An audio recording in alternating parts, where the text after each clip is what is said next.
sean todos muy bienvenidos a este canal que llamamos Por un cambio cultural hacia la libertad. Hoy viene oportuno, en ocasión de la marcha feminista 8M, desmontar el mito de la brecha salarial. Y para ello, qué mejor que tomar una frase del brillante Thomas Sowell, que nos decía que la brecha salarial entre hombres y mujeres no se debe a la discriminación, sino a diferencias en las decisiones que las personas toman sobre educación, trabajo y familia. El mercado recompensa la productividad, no el género. Siendo así, la realidad es que enfrentar a hombres y mujeres es el objetivo de todo socialista. La cultura socialista se enmarca en el enfrentamiento. Y antes era, como sabemos, ricos contra pobres, el empresario contra el proletario. Y esa inexistente lucha de clases que hoy ya no tiene ni sentido hablar porque quedó como una mera ciencia ficción, una utopía de Carlos Marx. Pero la gente de izquierda, los izquierdistas, no se quedaron quietos con haber desmontado el mito de la lucha de clases, sino que lo convirtieron, entre otras cosas, en la lucha de sexo. El socialismo y la cultura del combate, todo lo pone en dicotomía, enfrentados. Ya lo dijimos, ricos pobres, empresarios proletarios, heterosexual con homosexual, gordo contra flaco, negro contra blanco, etcétera. Y por supuesto en el ámbito del sexo y el género, eso no ha quedado fuera. Y en esta cultura del combate, el ambiente laboral es uno de esos ámbitos de enfrentamiento. Y entonces nos cuentan que el hombre es malo porque discrimina a la mujer. La mujer mira con odio al hombre y cuando eso sucede, cuando nos dejamos engañar por los socialistas, cuando las feministas compran el engaño y repiten como loros lo que el relato les dice, el socialista triunfa. El caos y el conflicto son las armas del envidioso e insano socialista. Y como dice el refrán, a río devuelto, ganancia de socialistas. La realidad es que responsabilizar al hombre como especie por la brecha salarial es el mismo absurdo que la lucha de clases. Es una completa estupidez. Otra mentira del siempre tramposo socialista que permanentemente habla en términos de clases, como si la mayoría de los hombres no fueran gente de bien, como si todos no encontráramos a un empleador, a un patrón, a un dueño que es buena gente, a un padre, un hermano, un tío, un hijo, que son gente de bien. Porque si así no lo fuera, la civilización sería un caos. Viviríamos en la barbarie. Si los hombres se dedicaran a discriminar y a tratar mal a su sexo opuesto, complementario, la vida no sería vida, sería un permanente conflicto y un permanente caos. Pero ellos nos quieren convencer de que vivimos, y le ponen títulos en un patriarcado, ¿verdad? Y meten a todos los hombres en la misma bolsa. Y resulta que aparentemente todos los hombres vamos por la vida discriminando a mujeres, por el hecho de discriminar, por ser mujeres. Y la sociedad se conforma en lo que ellos llaman el patriarcado. El hombre es el enemigo. Y como enemigo tienen el tupé de ponerle un nombre al fraude, que, como dijimos, le llaman patriarcado. En eso, la verdad que son únicos. Y la verdad que es incomprensible cómo, salvo que no sea por un interés que haya atrás, nosotros como sociedad nos creamos estos relatos tan absurdos, ¿no? Como si a las diferencias salariales le importara el género. Y la verdad que no, señores. En el ámbito laboral, como todo en economía, rigen las reglas del mercado, que no son otras que la productividad, las tasas de capitalización y el rendimiento.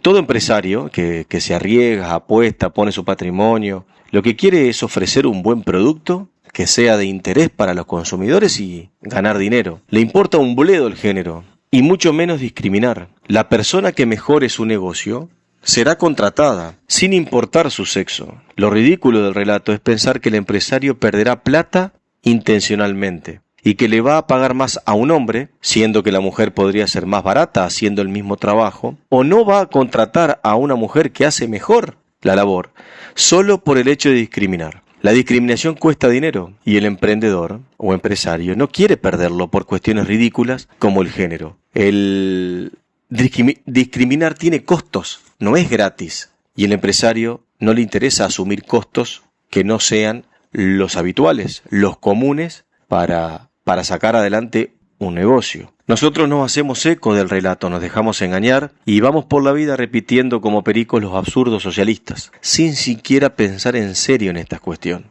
A ver si somos claros y nos lo metemos en la cabeza de una buena vez.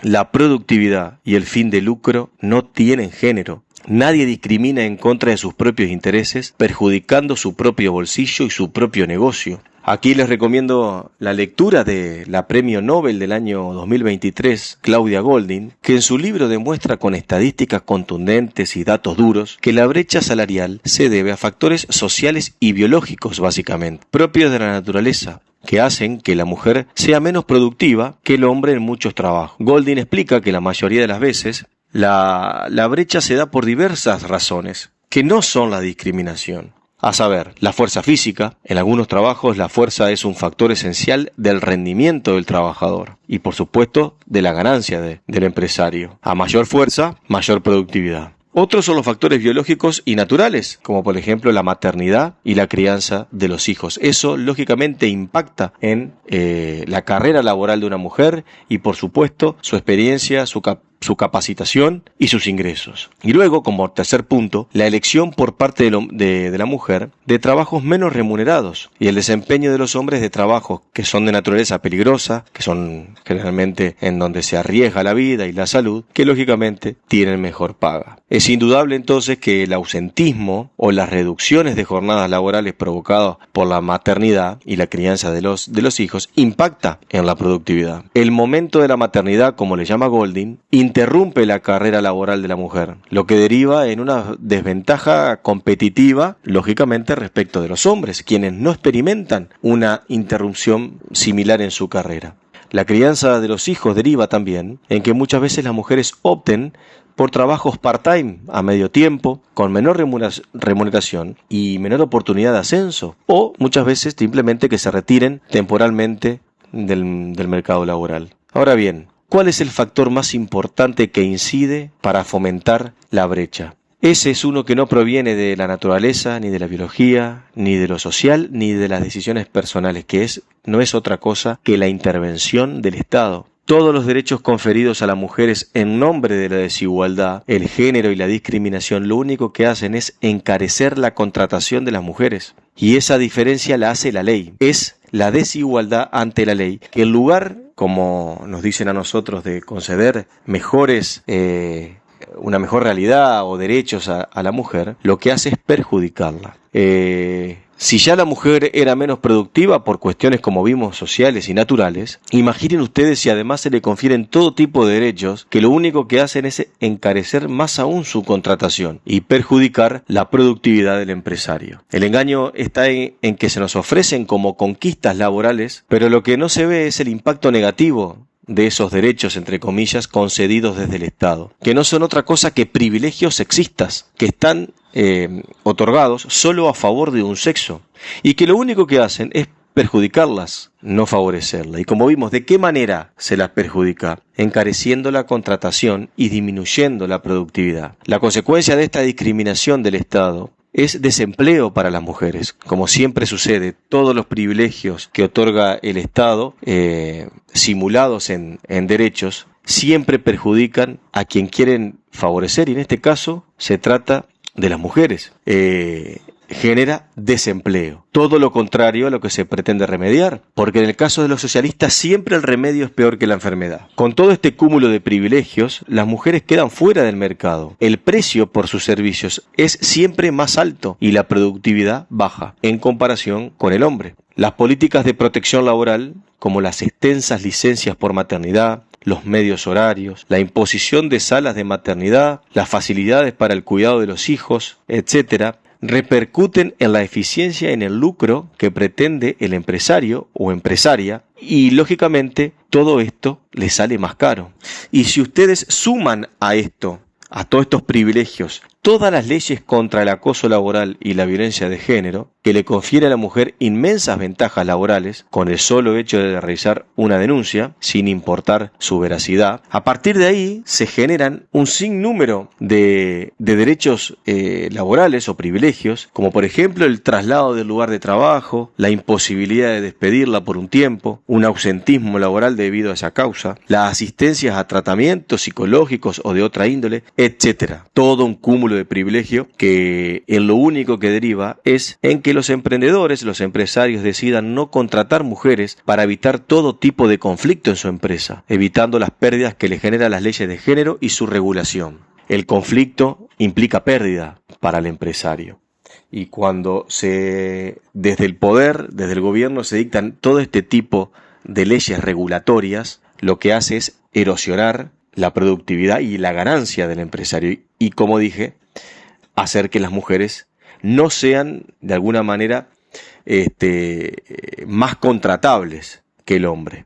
La verdad que pretender todos estos innumerables privilegios, ¿no?, laborales y luego quejarse del desempleo es un completo sinsentido. Es lógico que si tú tienes todos estos privilegios y tu contratación se encarece, va a haber más desempleo. En este contexto surge una nueva paradoja socialista, que no es otra, que a medida que el Estado otorga más derecho a las mujeres y les endulza los oídos de su bondad magnánima, lo que no te cuentan es que estos privilegios incrementan los costos de contratarlas, generando, como dije, desempleo. Descubrimos aquí entonces que el principal culpable de la brecha salarial no es el empresario o empresaria o el capitalista, malvados ellos, sino que una vez más los socialistas quieren que culpemos al sujeto equivocado. Y aquí tenemos que ser muy claros, el principal responsable de la discriminación y de la brecha salarial es el Estado, el legislador, puesto a que son ellos los que generan las diferencias laborales entre uno y otro sexo, y son los que motivan, paradójicamente, que el hombre sea más barato de contratar y por ende que el hombre tenga más empleo que la mujer. Son ellos los que discriminan y generan la desigualdad ante la ley, no el empresario. El empresario no tiene esas facultades. El empresario no puede conceder privilegios a la fuerza, a través del garrote legal, hacia un determinado sexo. No puede hacerlo porque no tiene ese monopolio. Ese monopolio del dictado de la ley y de la fuerza lo tiene el Estado. Entonces, no podemos culpar a personas que son inocentes de discriminación. La discriminación está en los gobernantes. Mediante este capítulo hemos descubierto que los derechos, entre comillas, hacia las mujeres concedidos por el Estado en realidad, lejos de beneficiarlas, las perjudica. La realidad es que todo lo que toca al Estado en cualquier área es siempre perjudicial para el conjunto de la sociedad y las mujeres no se libran de esta regla universal. Con esto, amigos, nos despedimos y nos volvemos a reencontrar en el próximo capítulo. Que Dios los bendiga y viva la libertad.